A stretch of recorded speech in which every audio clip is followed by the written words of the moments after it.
Hey guys, today I will talk about how can you enable this sign or know how you can do that on your Slack app. So you just follow these ways, then it's going to work with you. So all you have to do, so you just go here above your photo profile, click on it here.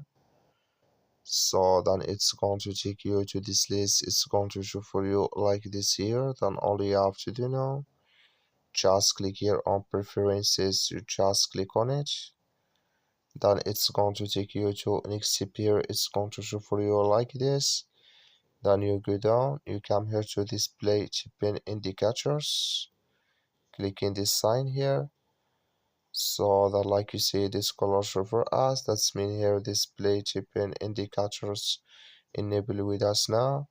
So that's all you have to do. I wish you agree, that's all. So thank you for watching. Don't forget to support us by liking, subscribe.